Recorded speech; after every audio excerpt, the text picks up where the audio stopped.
যখন পৃথিবীতে আগমন করেছিলেন, তিনি পৃথিবীতে আসার আগে প্রায় 700 বছর পর্যন্ত কোন প্রাণী কোন মানুষ মরে নাই, আজরাইল আসে নাই। কত বছর? 700 বছর পর্যন্ত আজরাইল আসে নাই, কোন মানুষ মরে নাই। আমরা তো দৈনন্দিন জীবনে সকাল বিকাল সন্ধ্যায় ঘোষণা শুনতেছি নাকি, প্রায় 700 বছর পর্যন্ত কোন মানুষ মৃত্যুবরণ করে নাই। অবশেষে যখন হানজালা রাদিয়াল্লাহু তাআলা নবুয়ত প্রাপ্ত পৃথিবীতে আসলেন, তখনকার বাদশা ছিলেন তাইফুর।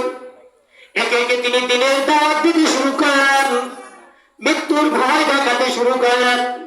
বাচ্চা বলে, মৃত্যু কি জিনিস? মৃত্যু বলতে কিছুই নাই, মৃত্যু বলতে কিছুই, মরণ বলতে কিছুই নাই, এটা কি জিনিস? অবশেষে দুপুর গনিয়ে যেতে না যেতে একটি মহামারী আসলো।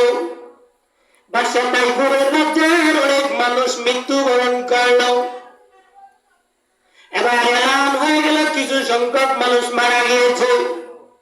বাদশা তাইফুরের কাছে খবর গেল, হে বাদশা, আমাদের অনেক লোক পৃথিবী থেকে বিদায় হয়ে গেছে। বাদশা বলতেছে, না না, তারা মরে নাই, তারা পৃথিবী থেকে বিদায় হয় নাই। হানজালা রাতের বেলায় পাহাড়ের চৌড়ায় দাঁড়িয়ে তার প্রভুকে ডাকে, চিৎকার দিয়ে দিয়ে তার রবকে ডাকে, তার আল্লাহকে ডাকে। হানজালার চিৎকারের সুরে, হানজালার চিৎকারের কণ্ঠে ওই মানুষগুলা ঘুমিতে পারে না রাত্রে। তারা ঘুমাইছে, তারা মরে নাই। যাও যাও, তাদেরকে গিয়ে জুড়ে জুড়ে ডাক দাও, তারা জাগ্রত হবে। যাও, জুড়ে জুড়ে ডাক দাও। হানজালা তার রবকে ডাকে, তার প্রভুকে ডাকে, তার আল্লাহকে গভীর রাত্রে চিৎকার দিয়ে দিয়ে ডাকে। হানজালার প্রভুর ডাকের এই শব্দে তারা ঘুমাইতে পারছে না, তারা ঘুমাইছে। একটু জুড়ে গিয়ে ডাক দেব। বলুন তো, মরছে মানুষ, মৃত্যুবরণ করছে, ডাকলে কাজ হবে? কাজ হবে। অবশেষে তারা বাদশা তাইফুরের কাছে গিয়ে বলল, না রে বাদশা, সত্যি তারা মৃত্যুবরণ করছে, মরে গেছে। অনেক তত্ত্ব করিয়ে বাদশা দেখলাম নাতিকে তারা মারা গেছে। বাদশা ভাবছে, আমার পালানোর কোন সুযোগ নেই, কখন জানি আজরাইল আসে আমাকে ঘেরাও করে ফেলে। বাদশার মনে এলান হয়ে গেছে, আর বাজার উপায় নেই। এবার বাদশা 12,000 কক্ষ বিশিষ্ট, 12,000 রুম বিশিষ্ট একটি ঘর তৈরি করলেন। 12,000 সশস্ত্র বাহিনী 12,000 কক্ষের দরজায় নিয়োজিত করলেন। আর তাদেরকে কঠোর নির্দেশনা দিয়ে দিলেন, আজরাইল আমার রাজ্যের অনেক মানুষকে জান নিয়ে গিয়েছে, তাদের প্রাণ হরণ করেছে। কোন অবস্থাতেই যেন তোমাদেরকে রেখে আমার এই ঘরের মধ্যে আজরাইল না ঢুকতে পারে। 12,000 কক্ষ বিশিষ্ট। তার ভিতরে আবার লোহার একটি ছোট পিঞ্জরা নির্মাণ করলেন। নির্মাণ করে বাদশা তার ভিতরে প্রবেশ করলেন।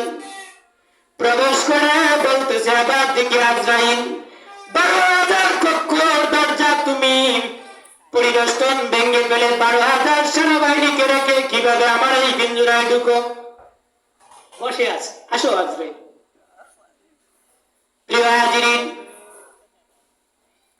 ওই বাদশার মৃত্যুর ডেটের একদিন আগে আজরাইল হঠাৎ করে ঢুকে গেল। আজরাইলকে দেখে হতভম্ব হয়ে পড়েছে, কে তুমি, কেউ, কিভাবে ঢুকেছ? আজরাইল বলে, বাদশা তাইফুর, টেনশনের কোনো যোগ করিও না, চিন্তা করিও না, আমি আজরাইল। হতভম্ব হয়ে গেছে। তুমি কি সকল প্রাণীর প্রাণ হরণ করো? হ্যাঁ, আমি সকল প্রাণীর প্রাণ হরণ করি। তাহলে কি আমার প্রাণ নিতে এসেছ?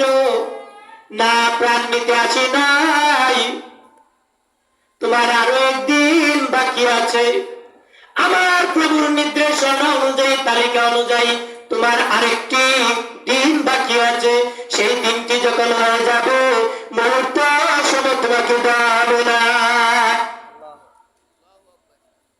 আজরাইল চলে গেলেন। সকল সেনাবাহিনীকে মারপিট করলেন। কি অবস্থা তোমাদেরকে রেখে কিভাবে আজরাইল এখানে ঢুকলো? অনেক মারপিট করলেন। মারপিট করার পর তাদেরকে চেঞ্জ করলেন, পরিবর্তন করলেন।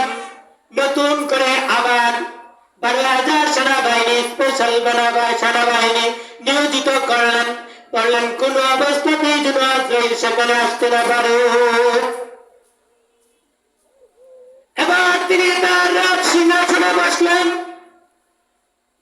স্পেশাল সেনাবাহিনী নিয়োজিত করেন। দেখি আবার আজরাইল তুমি কিভাবে আমার এই পিঞ্জরার ভিতরে প্রবেশ করো?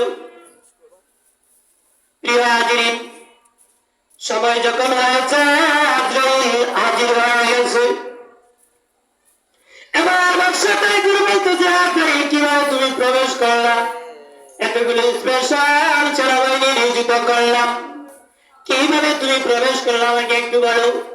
আজরাইল বলে বাদশাহ তাইফুর, আমার প্রভুর থেকে যে নির্দেশনা দেওয়া হয়েছে, আমার রবের পক্ষ থেকে যে নির্দেশনা দেওয়া হয়েছে, আমার রবের পক্ষ থেকে যে চিঠি দেওয়া হয়েছে, সেই চিঠি অনুযায়ী তোমাকে তোমার একটি প্রশ্নের উত্তর দেওয়ার সময় আমার নাই। সাইজ করে চলে গেছে। পালানোর কোনো